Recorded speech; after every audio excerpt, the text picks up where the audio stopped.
Alhamdulillah, saya menyampaikan 6 bulan yang lalu pada bulan September tatkala pergelangan Syekh patah. Terhitung dari tanggal itu sampai dengan hari ini 6 bulan. Secara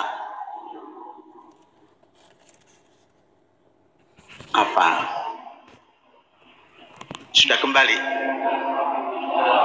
namun secara kekuatan belum bisa sujud dari i'tidal kemudian sujud, belum bisa. Mengapa? Karena badan saya harus disangga dengan 2 tangan.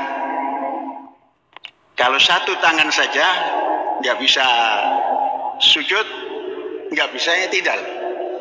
Nah, maka tatkala i'tidal terus sujud, saya duduk. Kemudian setelah sujud bangkit ke i'tidal lagi, ke rakaat lanjut juga nggak bisa, belum bisa nahan sebelah. Nah, mudah-mudahan ya nggak lama lah, nanti rukuk sujud bersama-sama. Itu satu, tinggal memulihkan kekuatan dan mengembalikan kemampuan tangan menggenggam. Sekarang belum menggenggam, menggunggum. Belum masih U. Bagus, alhamdulillah. Sekarang tidak ada masalah, hanya belum bisa sujud langsung dan bangun dari sujud kepada i'tidal langsung. It's no problem. Kita lanjutkan. Saudara-saudara, setahun yang lalu, bulan yang sama, tanggal tidak berapa beda, kita umumkan hari panen raya. Panen musim rendeng kalau bahasa Jawanya, musim penghujan kalau bahasa Indonesianya, di bulan 3. Tanggalnya dulu 15, sekarang tanggal 7 sudah mulai panen.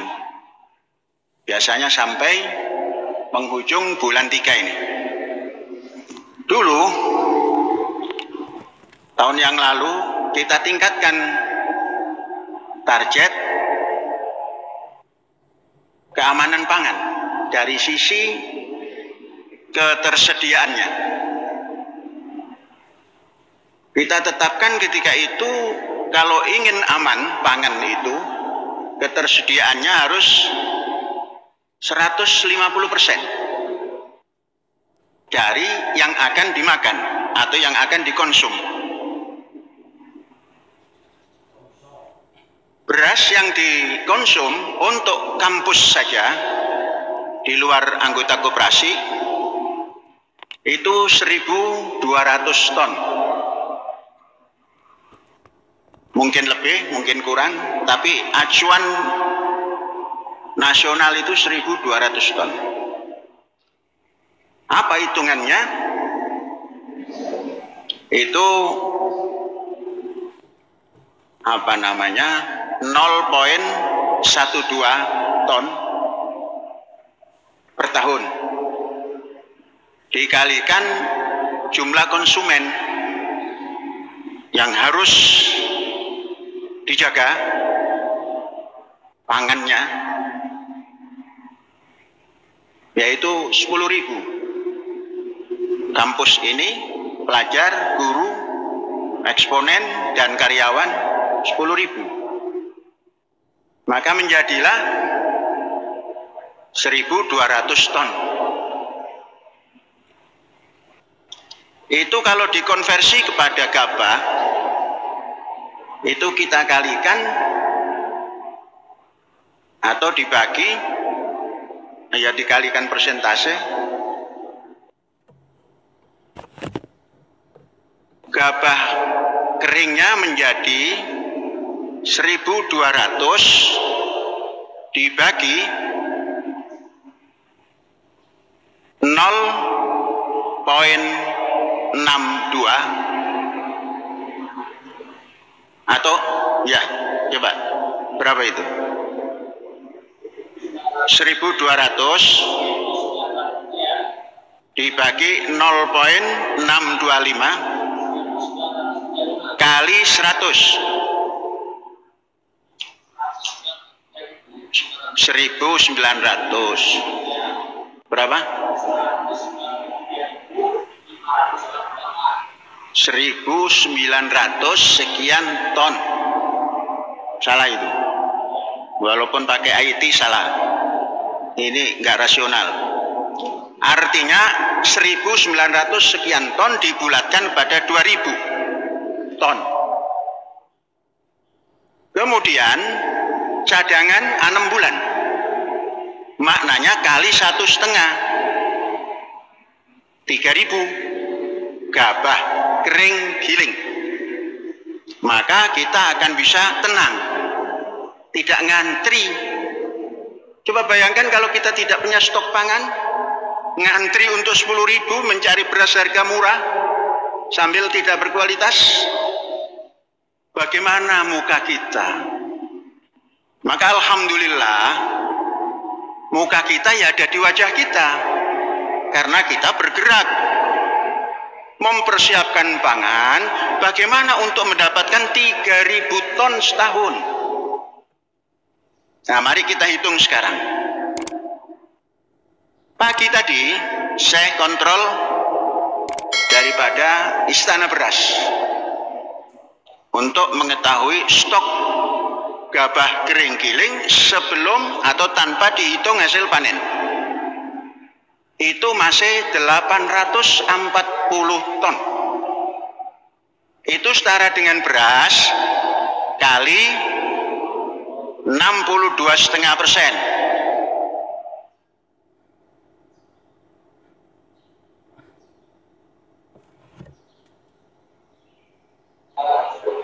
$525 itu kurang lebih 5/4 bulan, ya kan? Tepat kan itu? 5/4 bulan kurang sedikit kepada 6 bulan. Nah, maka kita masih punya stok aman. Belum ditambah daripada panen. Panen nggak usah kita hitung dulu, nanti las kita hitung tahun depan lagi. Mungkinkah kita panen yang sekarang ini bisa memenuhi 3.000 ton? Insya Allah mungkin. Kalau panen raya ini bisa mencapai kurang lebih 2.000, maka nanti ditambah sadon atau gadu itu 50% stok daripada cadangan, maka akan 3.000 ikut daripada perhitungan tahun ini. Kita bisa mencapai cadangan pangan kita 18 bulan terpenuhi, kurang sedikit saja, tidak sampai kurang 1 bulan. Artinya kita punya persiapan cadangan itu 5 bulan 1 pekan. Andainya Indonesia itu bisa begini, tidak geger antri beras. Masa zaman dulu petani kok ngantri beras? Memalukan. Jangan pernah memalukan kita. Sebab apa? Ajaran Tuhan Yang Maha Esa, al-haya minal iman. Malu itu bukti percaya kepada Tuhan Yang Maha Esa. Kalau tidak punya malu, itu Tuhan Yang Maha Esa di atas. Ya ada artinya, ngimpor terus, ngantri terus, mahal terus, rakyat ngantri terus. Di mana malu kepada Tuhan Yang Maha Esa? Dasar negara yang pertama. Orang dua isin. Apa bisa? Bisa. Mungkin kita saja bisa kok. Nah, inilah teori kerakyatan. Ekonomi kerakyatan yang kita jalankan ya begini ini. Kerakyatan yang dipimpin oleh hikmah kebijaksanaan dan terus bermusyawarah. Jangan ke bidang lain dulu. Bidang pangan. diatur secara kerakyatan seperti ini. Apakah kita sendiri yang menggarap? Kerakyatan itu jangan hawak. Apa itu hawak itu? Bahasa Indonesia. Jangan serakah. Kalau sudah serakah, itu dari hulu ke hilir di tangan sendiri, monopoli. Rakyat diajak bersama-sama. Maka 120 petani yang kita ajak menggarap tanah kita, itu juga sejahtera. Kita tanya berapa harga beras di warung. Saya tidak pernah membeli beras. Dari mana? Dari koperasi. Loh, kalau nanti semua rakyat itu seperti itu, itulah ekonomi kerakyatan. Kenapa petani menggarap? Karena tidak punya lahan. Zaitun punya lahan. Garap. Kuat berapa hektar? Kalau di sini biasanya bau. Kuat berapa bau? Orang di modal, Pak Syekh, gampang modal itu asal kamu bertanggung jawab. Jangan seperti yang di atas sana, kita bayar pajak, hasil pajaknya banyak yang ditilep. Untung kita ini masih sadar ketuhanan yang Maha Esa, ora oleh bohong. Bayar pajak terus, yang nilep terus, ya nanti tinggal merekes saja itu. Nah, itu kerakyatannya. Yang bertani kita beri kesempatan punya hasil. Mengapa punya hasil? Karena dia mengerjakan. Kemudian bibit kita siapkan. Kemudian saprodi lainnya kita siapkan. Tanpa dipungut bunga. Ekonomi kerakyatan itu nggak pakai bunga. Pakai hasil bagi hasil. Itu ekonomi kerakyatan. Setelah dipungut daripada modal ditetapkan harga pupuk sekian, kamu cek di mana-mana, ya sekian. Harga bibit sekian, yang bagus, yang jelek jangan dipakai, harga sekian. Terus semuanya, traktor dan lain sebagainya disiapkan. Makanya petani kita yang kita himpun di dalam P3KPI, petani paguyuban petani penyangga ketahanan pangan Indonesia, boleh dikatakan tidak tidak memalukan, punya hasil cukup bagus untuk kita, karena semua hasil yang diambil, yang dihasilkan setelah dibagi dua, petani menjual ke kampus. Berapa harga? HPP. Harga apa? HPP itu harga dari pemerintah lah. Harga patokan pemerintah. Kemarin dipatok 24.200. Kok seperti yang garap saja? Pemerintah kok bisa menetapkan harga? Nggak boleh. Dolar saja nggak ditetapkan. Hari ini 15.600, besok 16.000 juga nggak apa-apa. Mengapa beras petani dipatok? Dan Bulog nggak mau beli. Maka kita tidak matok. Padimu ini kadar airnya sekian. Sedangkan yang ditetapkan adalah 22 kering panen. Maka harganya sekian. Oke. Kita nggak tetapkan. Kualitas yang ditengok, kekeringan yang ditengok, kemudian ditanya menggunakan apa pupuknya. Ini. Itu cara kita dan berhasil dalam tanda petik. Artinya kita tidak ngantri beras, cari yang murah. Sudah berhasil kan? 1 tahun 5/4 bulan. Nah, maka kepada manajemen Istana Beras yang menggiling mulai sekarang tidak boleh menggiling panenan baru. Gabah yang digiling adalah gabah yang dalam silo yang kurang lebih 5 bulan itu habiskan dulu. Dan silo dikontrol ulang. Apakah masih bisa mempertahankan kualitas gabah? Jadi jangan diisi. Silo jangan diisi, habiskan dulu. Nah, terus baru nanti setelah itu diisi. 5 bulan cukup untuk menata ulang silo kita. Kemudian penggilingan itu ada 2, jangan dicampur antara beras lama, gabah lama dengan gabah baru. Pisahkan, menggilingnya pisahkan. Beras yang dikirim keluar, anggota koperasi dan lain-lain yang jumlahnya banyak, ambil dari padi baru. Supaya warga kita bisa menikmati padi baru. Saudara-saudara, ini miniatur. Kalau ingin Indonesia ini menjadi surga beras, ya caranya seperti ini. Artinya punya stok 6 bulan dari panen pertama ini. Nah, kemudian cuci gudang nanti. Ini katakan ini Indonesia besar. Cuci gudang yang 6 bulan ini diekspor.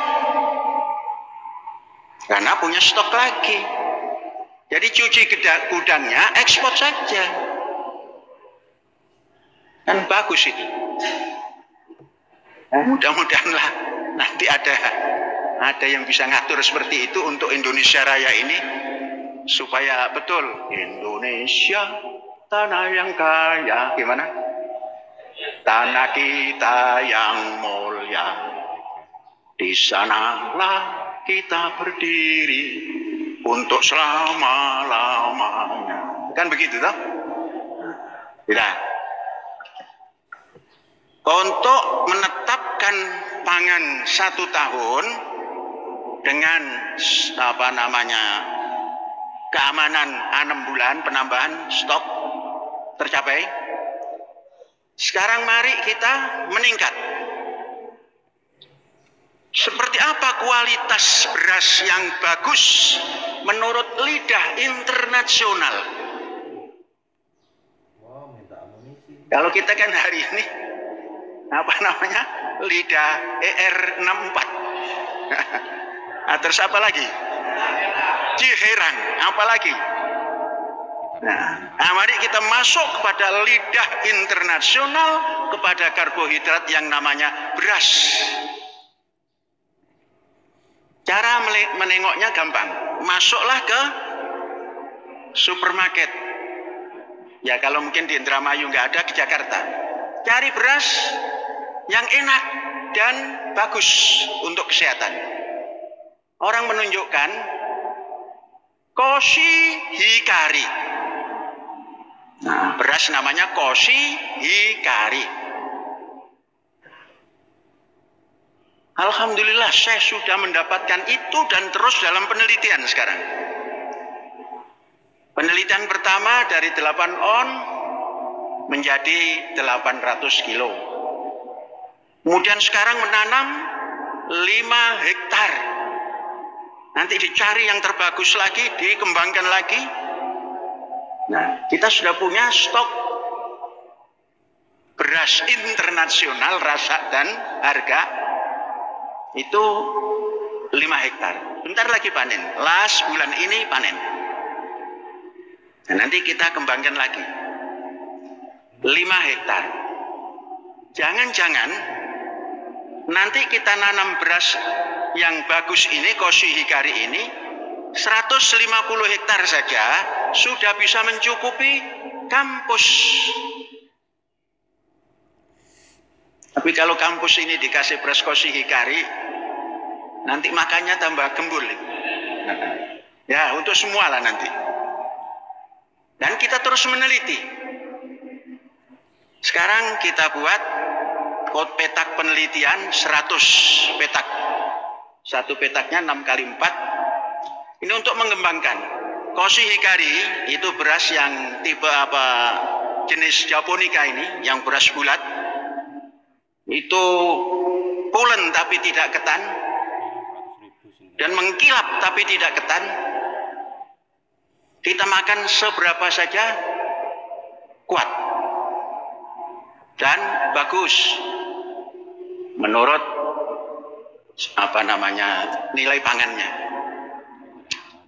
Kalau ini nanti berhasil, saya ingin mengembangkan satu butir gabah itu menurut teori ilahi habba hambatat sab'a sanabil, keluar 7 malai, fi kulli sumbulatin mi'atu habba, satu malai 100 bulir. Namun Tuhan yang Maha Esa memberikan isyarat, wallahu yudha'ifu liman yasha. Allah akan melipat gandakan pada siapa saja yang dikehendaki. Siapa yang akan dilipatkan? Wa ma tasyaun illa ayyasha Allah. Orang yang mau, pasti Allah mau. Maka kita mau, mudah-mudahan Allah melipatkan. Dari 100 biasanya lipat 3. Kalaulah nanti sampai lipat 5 boleh, atau lipat 7. 100 kali 3 kan 300. Nah, kemudian sab'a sanabil, lipat 3, 21. Coba hitung, 21 malai, 21 kali 300 dibagi 1000 kali 26 dibagi 1000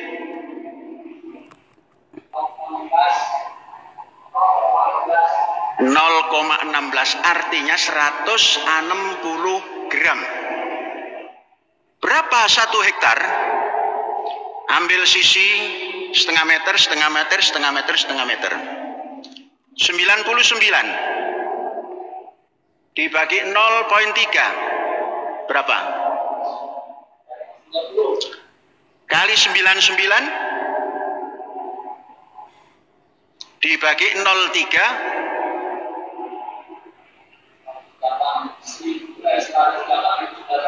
100. Nah, aman 0 kali 0,95, 5% kita hapus. 100. Bukan, ikuti perintah dulu, jangan nyimpulkan dulu. Berapa tadi? 108 kali 0,95 berapa? Nah, sudah 103.000 titik tanam dalam setiap hektar yang produktif kali 0,16 berapa? Nah, 11.000. Itu wallahu yudha'ifu liman yasha. Kita mau kan? Dengan penelitian tentunya, fal yanzuril insan ila ta'ami. Telitilah bahan panganmu. Perintahin. Wa ma tasyaun illa ayyasha Allah. Berapa kali lipat tadi itu? Menjadi beras berapa? Kali 0,625.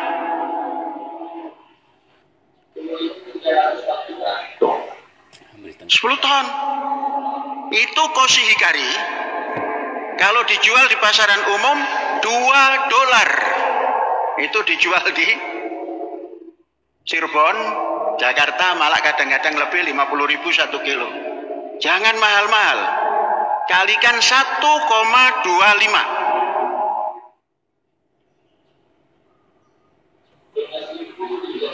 kali 15.600. Nah, itu harganya. Mengapa kita tidak tempuh? Biayanya 1 hektar kalau ini, kalau biasa itu katakan 15 sampai 20.000, kita lipatkan. Pupuknya jangan pupuk yang anorganik ansih, Maka ada pupuk yang bisa mendukung itu, yang organik. Kita pelihara lembu, kita pelihara bebek. Jangan kita saja yang makan telur, padi dikasih telur.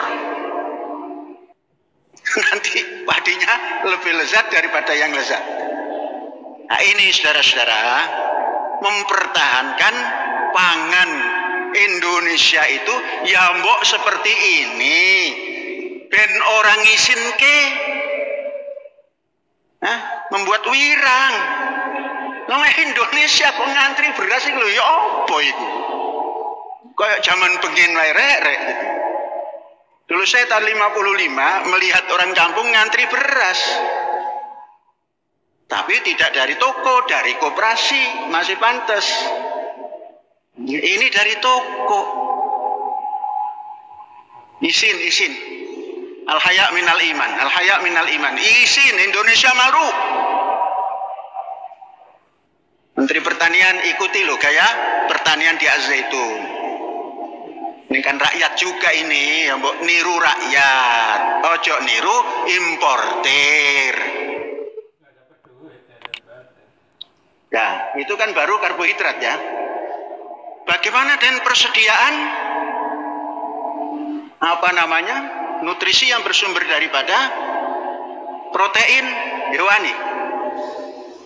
Kalau protein nabati sudah, tempe jangan tanya, karena tempe membuat sendiri. Gonjang ganjing kedelai kita tidak ikut, karena kedelai selalu ada di kampus kita. Tempe tidak pernah terganggu, tahu tidak pernah terganggu, kecap tidak pernah terganggu, karena kita adakan sendiri dan dibikin sendiri. Nah itu protein nabati. Bagaimana hewani? Hewani yang bersumber daripada ikan. Sekarang ikan tangkap, artinya ikan laut. Itu pun kita pilih. Kalau ikan lautnya ikan teri memang bagus, tapi susah membaginya. Dipepes. Ada yang kebagian 100, ada kebagian 50. Banyak bumbunya, kurang ikannya. Nggak adil. Maka kita cari sumber ikan yang besar. Kita buat kapal tunda, ditaruh di Indonesia bagian timur. Kita ambil 1 bulan 4 kontainer. 1 kontainernya 12 ton. Nah 12 bulan kan banyak kontainer. Nah, sehingga pangan kita, sisi ikan cukup. Kita makan lebih daripada 40 kg per tahun. Telur tidak kurang. Tiap hari nggak anak-anak makan telur ini? Kalau nggak tiap hari, sepekan 3 kali itu ada. Daging tidak kurang karena kita punya ayam. Cukup kita makan, lebihnya dijual. Kalau ayam terus, bisanya hanya berkokok. Nah, kalau ikan terus, bisanya hanya melihat televisi Indosiar. Karena Indosiar lambangnya ikan. Nah, kita kepala banteng. Apa itu kepala banteng? Sapi. Daging sapi ada. Ya kalau enggak sebulan sekali, 2 kali. Daging kambing ada. Jadi alhamdulillah karena itu disiapkan sendiri. Fal yanzuril insan ila ta'amihi. Telitilah wahai manusia panganmu. Anna sobabnal ma'a sobah. Bagaimana itu mendatangkan air? Ini tahun ini akan kekurangan hujan. Siap-siap. Mulai sekarang bagaimana mengatur irigasi tanpa ada hujan bisa mendatangkan air. Tahun ini konon menurut BMKG kurang hujan. Sumber air hujannya kurang. Jangan khawatir, waduk-waduk kita jangan bocor. 3.000 ton harus kita persiapkan air.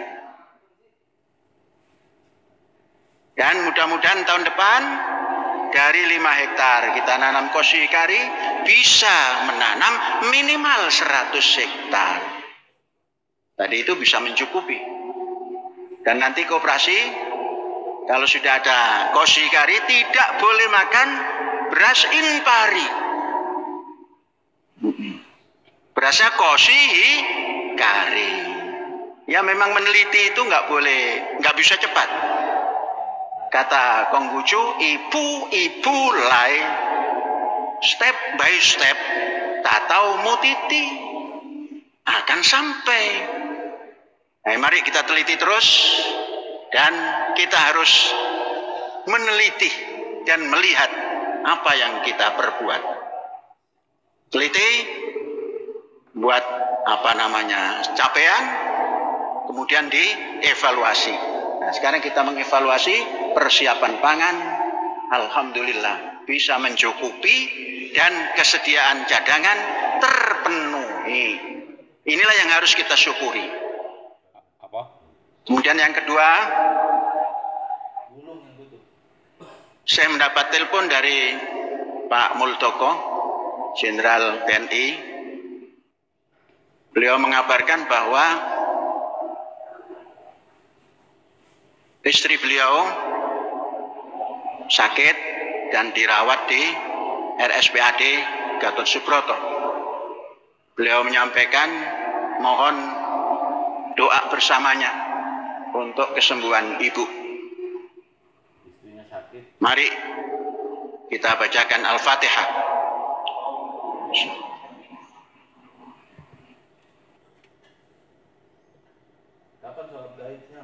Amin. Mudah-mudahan Allah Tuhan yang Maha Esa memberikan kesembuhan untuk beliau. Dan juga mendapatkan kabar bahwa mertua Pak Muldoko, artinya ibu daripada istri Pak Muldoko, wafat 2-3 hari yang lalu. Kita sholat doaibkan nanti. Hadza wallahu yar'ana wa yahfazuna walhamdulillahirabbil alamin. Merdeka.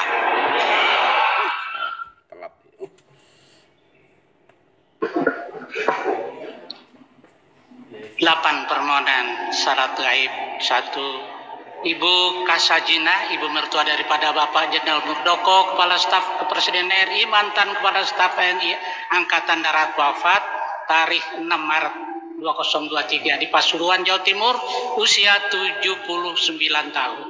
2. Ibu Rohana binti Samit, nenek daripada Novia Indriani, santri MA Zaitun. 3. Ibu Suparti binti Cipto Diharjo, Ibunda Koordinator Kebumen Jateng, Koordinator Kebumen. 4. Ibu Etik Atika binti Sunaryo, anggota LKM Koordinator Jawa Barat Selatan. 5. Bapak Bajuri bin Pawiro Harjono, kakak ipar daripada Sudarmaji Karyawan Zaitun Unit Pendukung Teknik 6.